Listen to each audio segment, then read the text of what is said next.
Good morning and welcome to Workforce Skills with John Morse.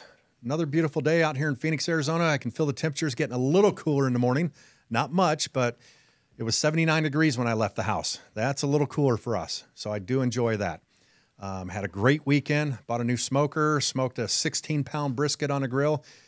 It was definitely delicious, and guess what? I brought some to work for all the guys that are working in the office today, so I'm sure they're going to appreciate that. But what I want to talk about today is kind of a work-life balance. You know, it's talking about what we did for the weekend, talking about what we're going through. How do you balance work and life? It's a struggle sometimes, especially when you're a business owner out there. And I know some of you business owners that follow me are in that same boat. It's how do you balance it? You know, I'm at the office every morning about 4:30. I don't get home sometimes until 3:30 at the earliest. So 4:30, 5 o'clock is normal for me. That's a long day, but that's Monday through Friday. But I'm also on call 24/7. 24/7 because we have night jobs working. What if something happens? I got to be available to answer the phone. The alarm system at the shop and office, what if it goes off in the middle of the night? I'm the first call that's going out from the security company. So it is a 24/7 job. And I look at employees as well, even though they don't own the business, but when you're in management, you're a superintendent, you're a crew leader, you're a project manager, an estimator, your job is not a 9-to-5 job or a 40-hour week work week. Sometimes it can be a lot more than that. You have to be available. We provide company phones for everybody in that position that needs one, as far as superintendents, project managers, estimators, because you do get calls at random hours. The other companies, other people work at different hours than we do. We have to be available for those phone calls. And some people might say, you know, well, I only work 40 hours. That's all I'm given. Well, it's difficult when you say, I want that office, the corner office on the 20th floor. I want all the paycheck, all the bonuses that come with it. Are you willing to sacrifice what it takes to get there? Are you willing to sacrifice what it takes to get to the next level? And then you have to think about your family. Is your family willing to let you sacrifice what it takes to get to that next level? How are they going to respond when you're sitting there at the dinner table and all of a sudden that call comes through that you have to answer? As an estimator, you have to answer that. What if that's that call that's going to get you that next contract? And that reflects on your paycheck, your bonus, your structure, everything. Is your significant other or your kids willing to let you do that? Or does it create conflict in the household for you? How do you deal with that? You know, for me, I'm very fortunate. My wife understands what I do. She understands that the business right now is what provides everything for us.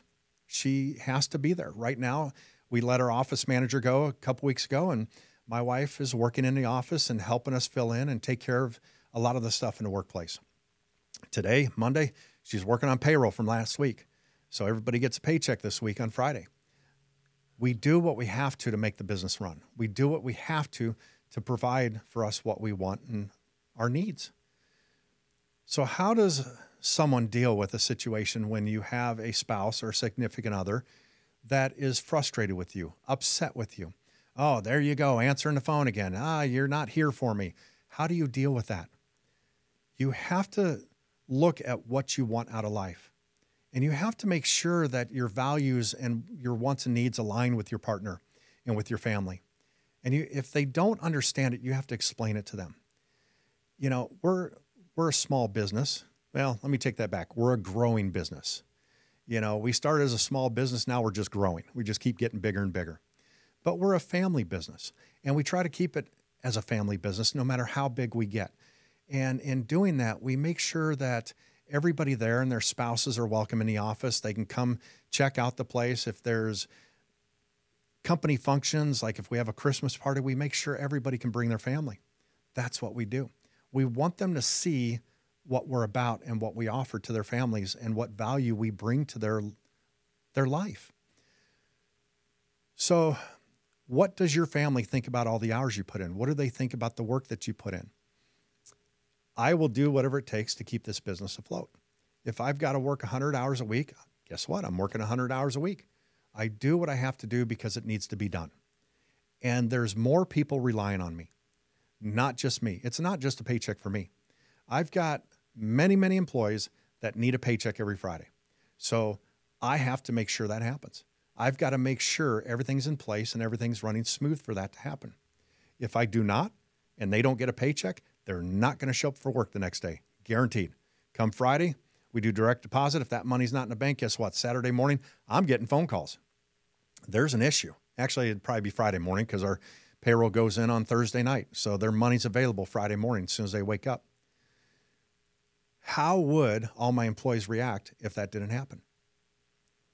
It's the same with your family. You go to work, you earn a paycheck. How would your family feel if you didn't get paid that week? If you weren't able to put food on the table? You do what you have to survive. But we have to make sure it aligns with our beliefs and our values within our family, within our workplace. Within the family, we have to make sure that our significant other and our kids understand the reason we work so hard, the reason we go to work. We have to explain it to them. You have to teach your kids at a young age the value of a dollar, what it takes to go out there and earn something. If not, what happens? Kids never learn about the value of the dollar. They don't understand how economics work. I think that's one thing we fail in our schools now. You know, I remember as a kid learning accounting, learning bookkeeping. That was one of our classes. I can't remember if it was junior high or high school. The value of what we need in life isn't being taught to the younger generation. So how can we make sure that happens? It starts in our own house. It starts with your kids. Let them earn an allowance. Let them earn something for doing work around the house. Let them understand the value of what that dollar means and what they can buy for it. It's no different than me as an employer with employees. I pay for all the equipment. Unless somebody buys it, unless somebody pays for it, they don't understand the value of that when it breaks down or what it costs to maintain it. Teach your kids at a young age. Let them understand the value. You have to teach them so they know what work is. As a kid, as a young teenager, I had a newspaper route. I had to go collect the money. I learned about going out there, delivering something, and collecting the payment for that. And what happens when people don't pay. I had to learn how to deal with that at a very young age. So I think that helped me as I got older, understanding business, understanding economics, and the value of the dollar. If we don't teach our younger generation this now, we are going to be forever lost. We can't rely on someone else to pay for everything. There's too many people in this day and age that are doing that with the government. And I don't mean to bring politics into this, but we live in a day and age where there are so many people on free medical, free food stamps, free everything. It's time to stop. And it only stops when we make ourselves stop and we look at what we need to do to go out there and earn what is ours. Once you earn it for yourself, you understand the value of what you're getting. I know the value of what I have and what I'm getting because I worked my ass off for it. I'm paying for it by myself. So I understand that. And to teach my kids the value, it was the same thing growing up. They received an allowance as well. And they understand the value. They understand that that was for school lunches, that was for their spending money, going out on the weekends. They had to learn to budget that money. I remember with my daughter many years ago when she was in high school and I upped her allowance to a certain amount and it was gone by Monday. She got it on a Friday. It was gone by Monday. Blew the whole thing and came to me for more money. I said, nope, can't do it. Well, I'm out of money, she said. Well, I'm sorry, you should have budgeted it better. So what we changed from there on was she received her allowance on a Monday. So it forced her to save it towards the weekend and it started helping her. So we found ways to change it so she would be better at budgeting. And it taught her how to do this. And she became better at that. And she learned how to budget the money so it would last through the week. And then she learned how to save money so she'd have extra for the next week and the next weekend. That's what she was taught by doing that. So going through life, working, we have to understand the value of what we're getting. How am I going to pay for a new car? How am I going to buy a house? How am I going to do the things I want to do? We learn by structure and by putting together a budget. Sometimes you got to sit there and you got to write it on paper. I got this, this, and this. These are my bills. How much is extra. We talk about it, but I don't think we realize it until we write it on paper and actually see it visibly in front of us, what we're spending and what we could have extra. I would highly recommend to anybody out there do this. You know, you might say, oh, I know what my bills are. I know what I'm paying. I don't need to do that. But just for sake of argument, go ahead and do it. Do it this next weekend. Sit down, write down all your bills, write down what you're paying, write down what you make, and see what you have left and what you're spending. I had a guy working for me, didn't realize he was spending $80 a week on cigarettes. Guess what? He's cutting it in half because he realized how much he was spending, and it was too much. Now, he's single. He doesn't need to do this. You know, it's health reasons. Obviously, he should. But we're talking about he wants to buy a new truck. But yet he's trying to save up money. How can he do it? So his goal is to put $100 aside every Friday for a paycheck. And we figured at that time he had 20 paychecks left for the year. That'd give him $2,000 for a down payment on a truck that he wants to get in the new year. His first Friday of doing this, he ended up putting $200 aside. So he's already doing better than he planned on. So he stepped up his game right off the bat.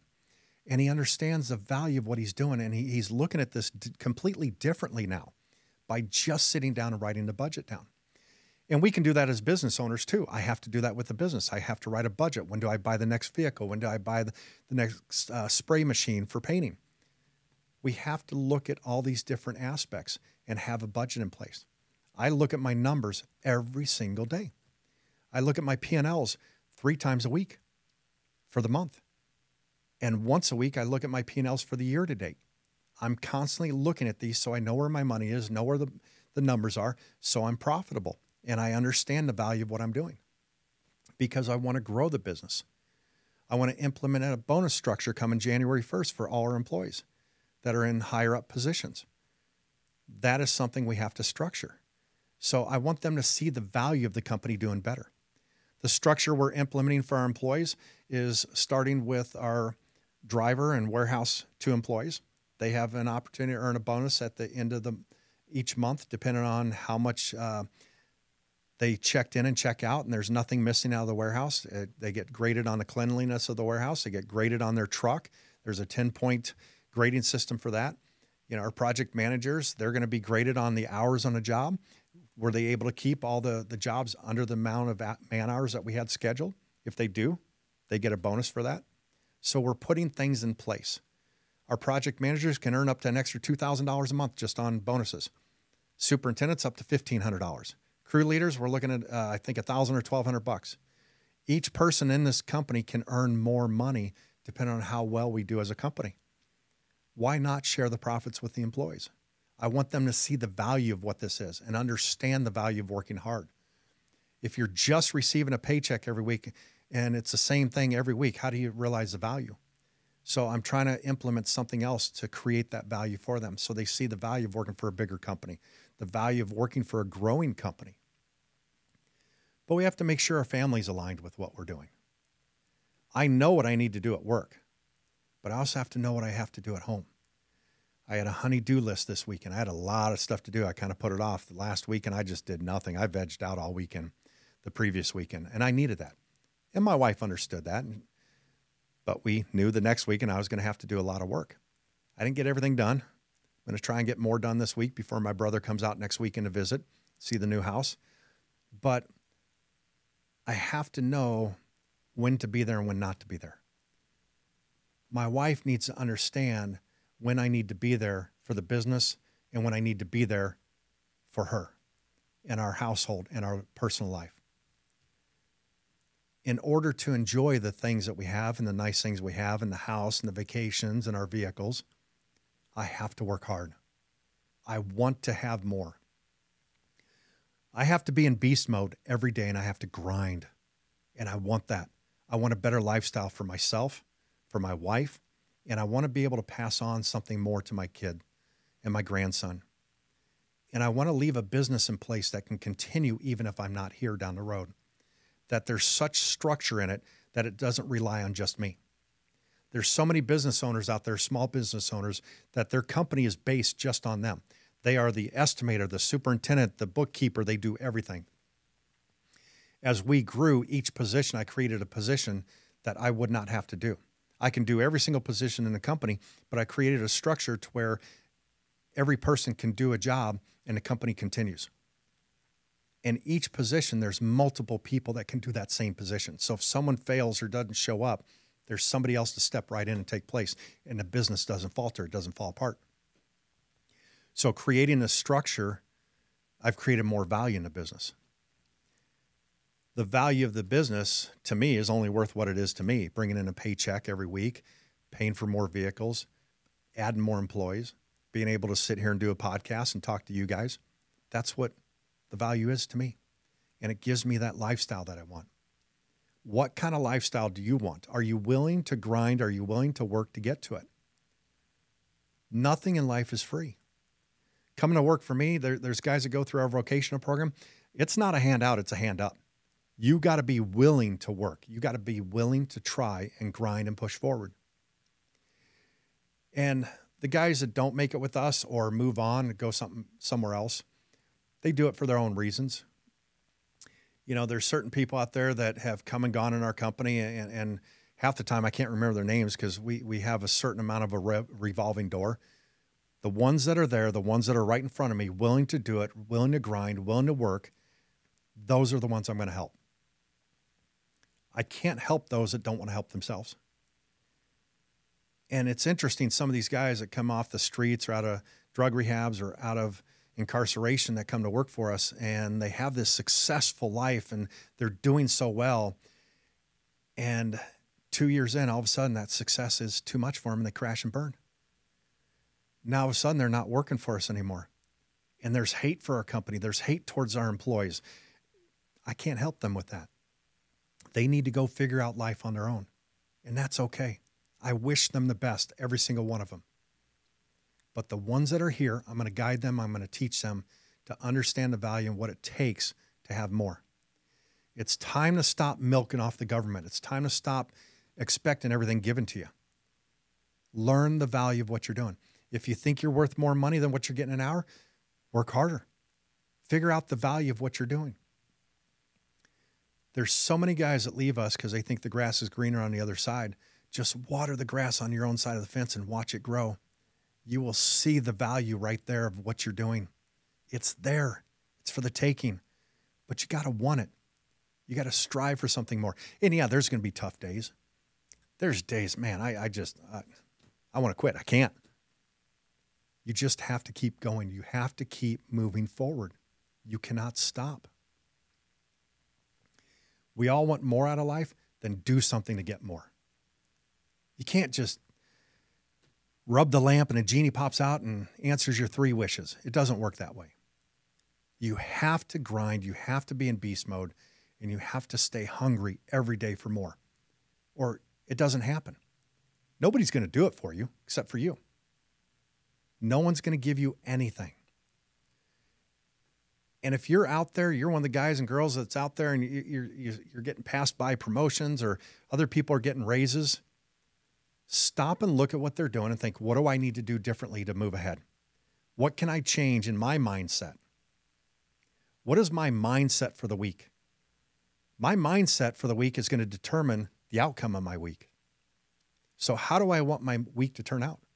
What am I going to do to make this the best week I've ever had? And then think the exact same thing next week. Or what am I going to do today to make today the best Monday I've ever had at work? That's what we have to look at. But no one's going to make it happen except for you. No one controls your emotions or your attitude except for you. No one can make you hate. No one can make you happy. No one can make you love or sad. It's a choice within us that we make. There's things that happen around us that we react to that, but you choose to react how you want to. So how are you going to react to the things around you today and tomorrow and the next day? How are you going to react when something goes wrong in your life? How are you going to fix it? And what if you can't fix it? What if you have to accept it and just move on? Then accept it and move on. The choices we make today are the best choice we can with the information we have today and the circumstances today. Those will change tomorrow and next week and next month and next year. And our ideas and our choices will change depending on what's in front of us. No one said life was going to be easy. I saw a TikTok video the other day of this girl, and I don't know if this was serious or it's a joke, but she looked like she was in her 30s, and she's suing her parent for being born. She's suing her parents because she did not choose to be here and doesn't want to be here. That is the most ridiculous thing I've ever heard. You are here. You don't have a choice. Life is difficult. make the best of it and push through. And it is what you make it. What are you going to make out of your life? What are you going to do to make your life better? And you can't say, oh, well, everybody keeps me down, or just life dealt me a bad deck. And it doesn't work that way. If you don't like it, change something. If you don't like what you're doing, go back to school and learn something. Change your situation. If you're working at a restaurant, you hate working at a restaurant, go somewhere else. Get a career, find something different to do. If you don't like painting, which we do, go somewhere else. And I tell people that. We've had people come through our vocational class and they're like, this was a choice because it seemed like the best choice for me at the time, but this isn't what I want 6 months after they've been working for us. That is completely fine. Let's figure out what you want and get you going the right direction. I don't care if you want to be a greeter at Walmart. Be the best damn greeter you can be. Whatever you choose to do, whatever you want to do, be the best at it. Don't waste your time. Figure out what you want and make the best of it. And maybe your situation isn't the best thing that you want, but it's all you have at that moment. Then make the best of it. Or change something. Change your mindset. Change your situation. Because the choices I make today are what's in front of me today. It's what I'm dealing with today. I can't change certain circumstances. Life hits you with things. You're going to hit speed bumps nonstop, and they're going to bounce you all over the place. You deal with it and you move on. And you make the best of it. And you change your circumstances if you're not happy with it. Change your situation if you're not happy with it. Only you can make the best of a situation. No one's going to do it for you. Only you can control you. Nobody else can control you. Well, John, he did this and it made me do this. No, you chose for the outcome. You choose to react how you want to react. So how are you going to react to any situation today? Going to have a positive mindset, or are you going to have a negative mindset? Are you going to learn to better your life on your own, or are you going to let other people control your life? I will control my life. I'll control my destiny. I'm going to control everything that happens to me. Now, that's not to say that things are going to be thrown at me and I got to make certain decisions and change what I'm thinking or what I'm doing. But that's life. I'm going to make my own decisions through that situation, though, of what I think the best outcome is going to be. And it's going to be the decision that I made at the moment with the information at hand. Only you can determine your own emotions, your feelings, and how you react to something. Go home, your significant other, your spouse is angry at you. Oh, you worked extra hours. Why weren't you home earlier? Honey, I'm sorry. It was hot. I'm tired. I had to work an extra hour to get this job done. Well, you should have been home an hour ago. You can't change how she's reacting, but you can control how you react to her or him or whatever the case is. How are you going to respond? You're going to get in a fight. You're going to argue. Honey, I'm sorry, but guess what? This is going to be an hour of overtime. That's time and a half. Let's say you're making $20 an hour. That hour just became a $30 hour. You just made more money. Present it in a different light. Don't get angry. You react how you want to react. So change your reaction. Change how you look at situations. Change your mindset. Control your mindset. We can control our home life, our work life, our emotions, how we react to situations. Why don't we start doing it? You know, we were having a conversation the other day in the office, and it got brought up. I don't know how we started about this, about people driving down the road and flipping people off when they get angry. Some people do that. Other people don't. Other people get angry. They don't flip off. They don't yell and scream. There's road rage out there. How do you deal with these? Why would I react and get upset and flip somebody off with something that's out of my control? I can't control how they're driving. I can't control what they're doing. I can't control the fact they cut me off or they're driving fast. I don't know what their situation is. I don't know if they're rushing to get to the hospital because their kid just got in an accident and they're in the hospital. You don't know the other person's situation. What you do know is your situation and how you can react to that. You know, we were talking, what's that say about a person that flips somebody else off because they get angry because they got cut off? We don't know what someone else is going through. So we don't need to react that way. Because your reaction on them cutting you off and getting angry could create a worse reaction from them. That's what you want to eliminate. Control yourself, control your emotions. Learn to understand the value of what you're doing and what you're giving and what you're taking. I know we keep saying learn the value. The word value is sticking with me today. You know, I want to understand the value of what I do, what it brings to others. What value do I bring to my company and to my employees? How do I show that I want to be a good employer and I want to treat them fairly and I want them to see the value within the company? I have to lead by example. I have to lead by an example of what I want from them. I will never ask anybody to do something at work that I'm not willing to do myself. And we have to look at that. If I'm not willing to do something, why should I expect somebody else to do it?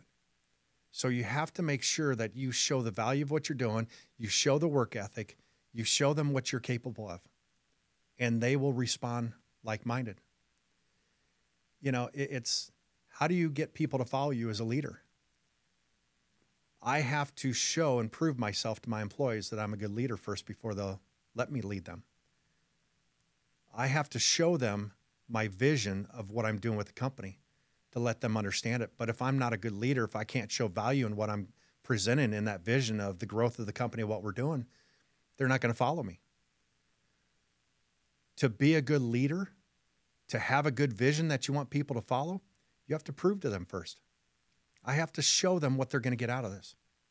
And part of it's a bonus structure that we're implementing come January 1st.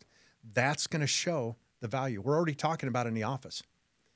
We sat down with our project managers. They're involved in the discussions on how it's going to work, what the payments are going to be, how the bonus structure grows as a company grows. We want them to understand this.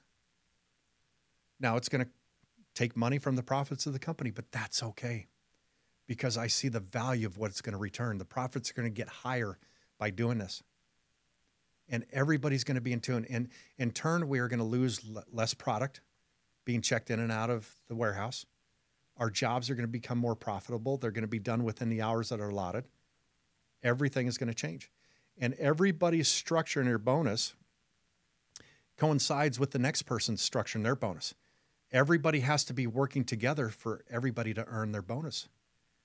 And there's little tweaks in there that they're going to notice that like, oh, if I don't do this, this guy doesn't earn his bonus. But if I don't do this, it works the opposite direction as well. So they're going to see the value of what's there and what they need to do to accomplish this.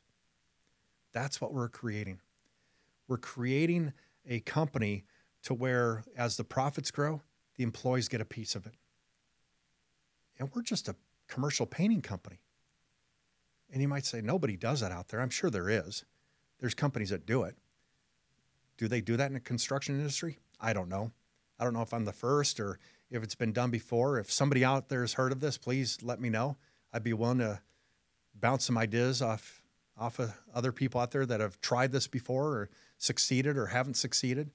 You know, I want to educate myself a little more in this. I'm going with what I think I can make happen. But I'm sure as we do this, we learn to change things. We might have to tweak it a little bit as we go through just to make it better, you know, but we're going to do whatever it takes to make it work. We're going to show the value of what we've created. And in turn, our employees are going to go home and their families will see the value of this. They're going to understand why they work so hard. They're going to understand why they work late because they're going to see the return. They're going to see the money come in. If our employees have a chance to earn anywhere from $1,000 to $2,000 extra a month just for doing their job and doing it right and making sure that everything ran smooth, why not? Let them share in that growth. Let them share in the profits and the value of what we've created. It's going to come to a point, I believe, in the near future, we won't even have to run an ad for employees. They're just going to come to us because they hear about what we're doing and how good of a company it's going to be. That's what we are creating. That's the direction this is going. So this is how we're going to show value. This is how you can take your value home to your family.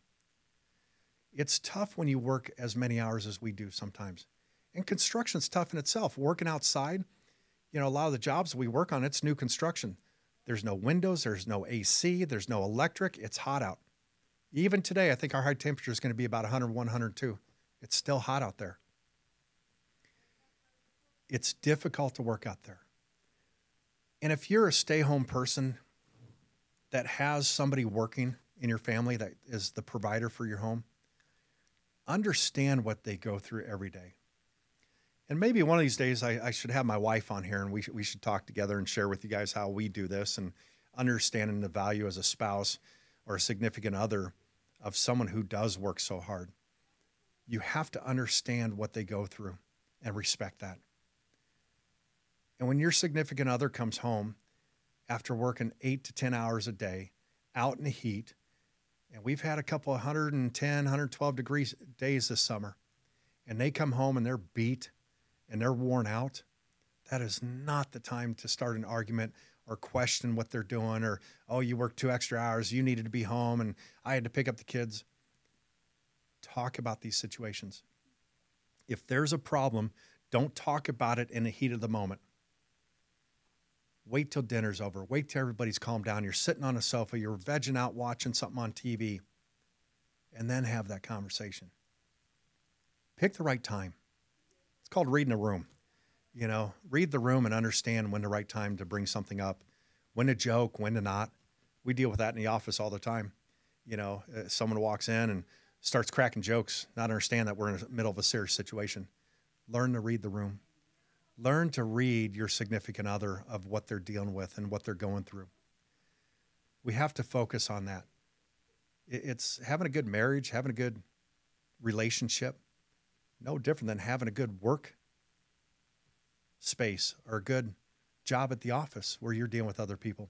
Sometimes I spend more time with the people who work with me than I do my own wife. There's some weeks that I'm burnt at the end of the week. I don't want to do anything on the weekend. I just want to sit there and veg out. But if I do that, I'm going to sit there with my wife and do it. And we're going to relax together.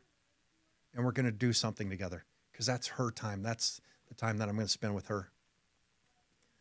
We have to focus on those things. You know, I was in a situation years and years ago when we first got together, and I have a daughter from a previous marriage, and it was difficult because at the time I was a single parent raising my daughter.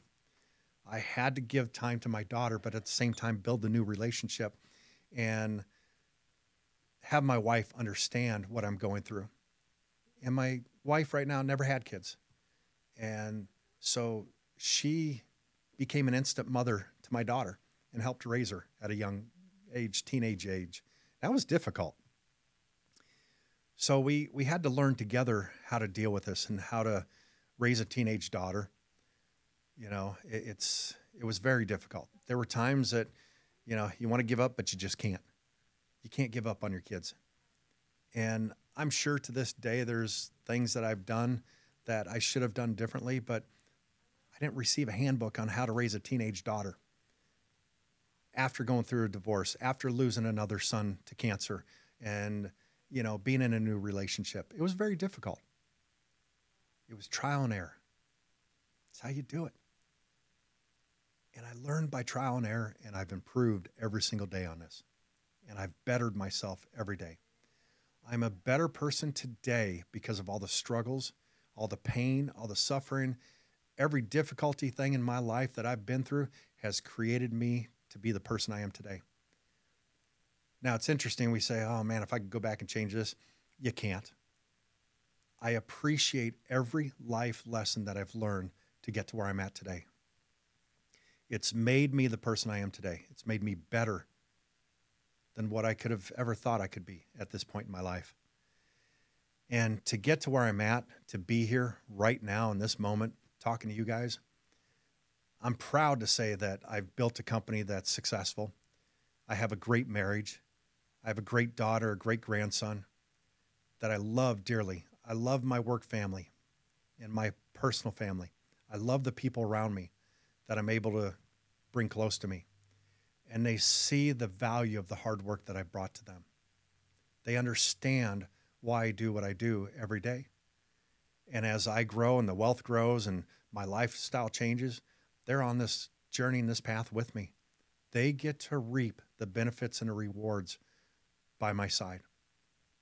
And I enjoy taking care of them and give them the lifestyle that I think they deserve and the things that I think they want and deserve. And therefore, I will continue to work and continue to grind and push and push and push as long as I can. There is no retirement for me. Retirement's not in my vocabulary. It never will be, and it's just not going to happen. I'm going to keep going. I kind of feel that once you retire, you slow down, and once you quit working and moving, you can't. You got to stay mentally and physically active to continue to live and survive. We have to. You can't just stop. I can't retire. I'd get bored if I retired. I want to keep going for as long as I can. And I want to continue to build this company and build the people up around me and continue to grow this company. That's the goal for me. That's what I want to do.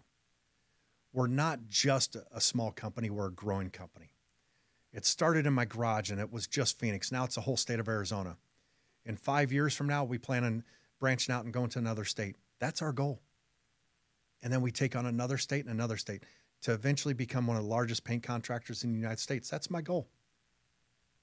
Don't know how long it's going to take me to get there, but I'm going to build it and keep creating it, but I'm going to structure it with the company to continue whether I'm here or not, to build and grow from there. That's the goal. There's value in what we're building. And there's value in working for a company like this. There's value in being a part of something like this. It's a different culture. It's a different mindset. That's what we're creating. But you have to want it. You have to believe in it. You have to buy into the vision of the company you work for. My employees need to buy into the vision of what we're creating for the growth of our company. If they can't, it's not going to work. Their families have to buy into the vision of them working for us. It's not just my vision. It's our employees' vision. It has to be their family's vision to understand what's happening. They have to see the value in that. And they can grow with us and move on. And it's going to bring more wealth and better things for their families. The future of this company is working hard and earning what we get. We have to learn to quit living off of others.